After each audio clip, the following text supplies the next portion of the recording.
मालाबा गोसो जायो गावनि बिसियाखौ लाबोनानै बेफोरबायदि जिरायना थाफैनो सम सम आइ लाभ बङाइगावनि बाहादुरिया नै बेनो आरोखि ना दैया जोंबो सेल्फि ना मा पि बेखौबो लास्रोबाय बा हरावबा मोजां नुगौमोनलै ना नुवाखैलै जोङो आयौ हा थांदोंथ' बयबो नै बैजों थांनि एसे मा दंबावो बे जुबिननि नामावहाय हगारनाय जाहैबाय बेखौ ओरैबायदि मोजां बिबार दङ नै बेफोरबायदि आलायजोबनानै दोनदों बिबार बारजोब्बायथ' नै मा बिबार दं बावहाय अर्किड बायदिसिना भेराइटि खिन्थु मोनसे भेराइटिसआनो बहुत दं अर्किड मा लिरखो बेयो अर्किड जनलय स्वागतम अर्किड जनसोलै बावहाय नै बिबारा बिराद मोजांखा अर्किड जुब ना माथो बावहाय दांबानो जुरिमाना दं नुवाखै लिरखानायबो दङ नैबेखौ एसे फोसाबावनांगौमोन बे हाग्रायाखौ ना गाज्रि जायाखै मोजाङानो नै बिबाराबो दंजोबो नै बिबार बारजोब्बाय माने गोजौनि माबा दङ नालाय बेफोरबायदि थानायखायनो बारा माबा जायाखै स्रां मोजां नुवाखै र' आंबो साननैसोनि उनाव 18 Pro आपेल अख्लाबलायनायखौ लाबोनायसै बारा गोबाव गैला बेजों सोर फैदों दख'ना गानलायनाय नै बिदि आरोखि ओरै खावसेजों थांनायनि मिथु बर' जोंना मिथु बाहाया दिनै गस्ला मोजां गानबोदों मोजां नुगारदों बिनाव मा जातनि गस्ला दङ दे आगरतलानि दं ककबरकनि ओरै एसे बेरायहैनोसै ओरैहाय डास्टबिन जन जाजोबनानै थाबाय नै बेथिंजाय गिदिंनाय खालामबा एसे मोजां जायोमोन डास्टबिन जन जाजोब्बाय होलांनांसिगोन नैबेजों आरो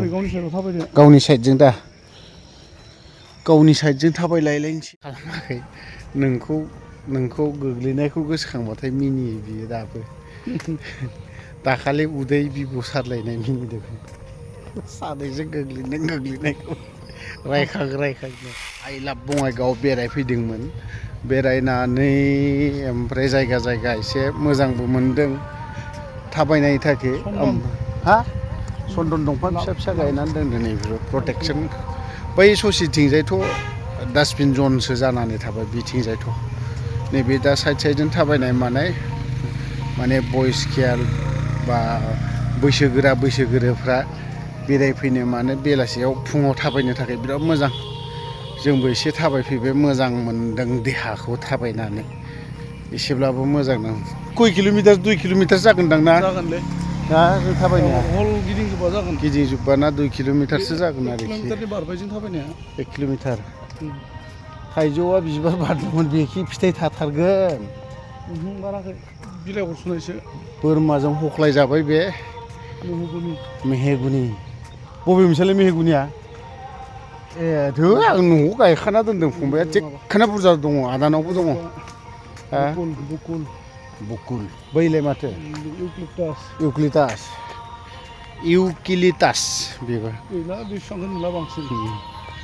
माबा मन्दिर दं फुजानि मेथाइ दामबायलै होजाथ'नाय नंला दा कपिराइट जागोन खोनाब्ला बै ससेयाव एसे होलाय बे बाराव थांनायनि लाहार फाहार लाबाय थांनायसै मोनाबायबो बहुद मानसि खुन्दुरज' लाइटआ फिसानो बिराद थाबायबाय मोनसे लाइटखौ खोन्थानानै भिडिअखौ बावहायनो दिनै फिसा ब्लगखौ बावहायनो दोनथ'नाय जासिगोन बै लाइटजों ओमफ्राय बैयावहाय बिराद मोजां आरो बेरायनो माने लाइट होयो नालाय मोनायावसो मोजां ओमफ्राय लाइट फिसा जोनाय बेजों थाबायनो मोजां आरोखि ओमफ्राय बैयावहाय अर्किड माबा दङ बे पार्कखौ जुबिननि नामावनो दोनदोंदां खुब सम्भब आइ लाभ बङाइगाव बेलासि समाव बेरायनो मानो दान्दिसे ओरैनो न'फ्राव थाबाय थानो गोसो गाज्रि जायोना बेसेबांथो मा जिरायनाय ओरैबो नै बेफोरबायदि नुनो मोनगोन बै ससेयावहाय बेफोरबायदि मालाबा गोसो जायो गावनि बिसियाखौ लाबोनानै बेफोरबायदि जिरायना थाफैनो सम दोनथ'बाय दे।